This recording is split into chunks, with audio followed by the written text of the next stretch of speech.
Friends, હું છું તૃપ્તિ. ફોતરાવાળી મગની દાળ બનાવવાની આ રેસીપી બહુ સરસ મજાની છે.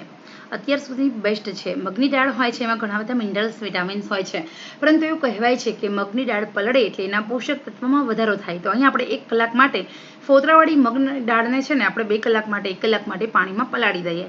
એ પછી આપણે પાણી નિતારી લેવાનું છે. તો અહીંયા મેં પાણી નિતારી લીધું છે. અહીં આપણે કુકરમાં જ બનાવવાના છે સરસ મજાની ફોતરાવાળી મગની દાળ.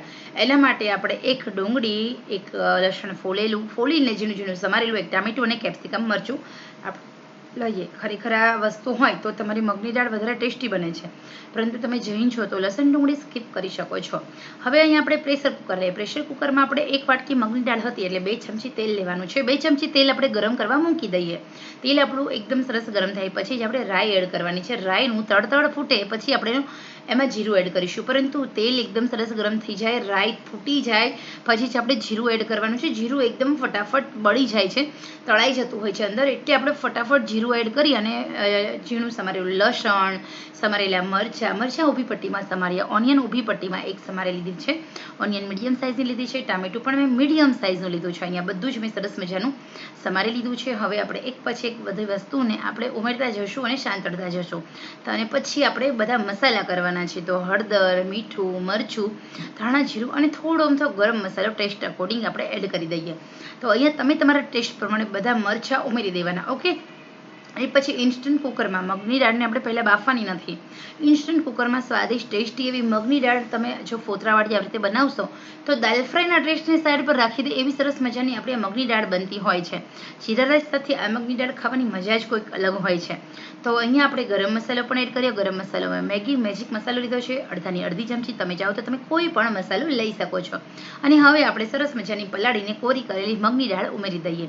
પહેલાં આપણે થોડી મગની દાળ ઉમેરી દઈએ, હલાવીશું, 1 મિનિટ થાય એટલે બાકીની વધેલી મગની દાળ છે એ પણ આપણે ઉમેરી દઈએ છીએ. જેના કારણે આપણી મગની દાળ વધારે ટેસ્ટી સ્વાદિષ્ટ બને. હવે અહીંયા આપણે બીજી મગની દાળ પણ ઉમેરી દીધી છે. હવે પાણી કેટલું ઉમેરવાનું, બરોબર, તો આપણી મગની દાળ સારી બનશે. તો સૌથી પહેલાં તો અહીંયા 1 વાટકી મગની દાળ છે એટલે હું 3.5 વાટકી પાણી ઉમેર્યું છું અને એકદમ મીડિયમ આંચે જ આપણે આ દાળને ચડવા દેવાની છે. તો હવે આપણે પહેલાં પાણી એડ કરવાનું છે.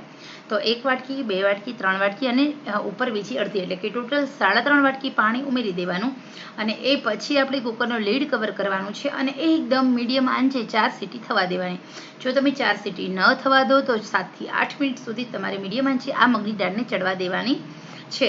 પરંતુ અહીંયા આપણે ફરજિયાત 4 સીટી થવા દઈશું. હવે આપણે 4 સીટી બાદ મળીએ કે આપણી મગની દાળ છે તે કેવી બની છે.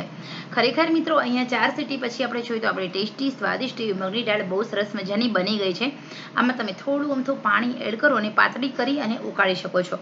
અને આમ જ લચકો દાળ પણ ખાઈ શકો છો. તો ખરેખર 2 રીતે તમે આ ખાઈ શકો છો. તમારે વેઇટ લોસ કરવું છે તો તમે એકલી આ મગની દાળ પણ ખાઓ, બહુ ટેસ્ટી લાગશે. હું તો ખાવ જ છું એટલા માટે કહું છું.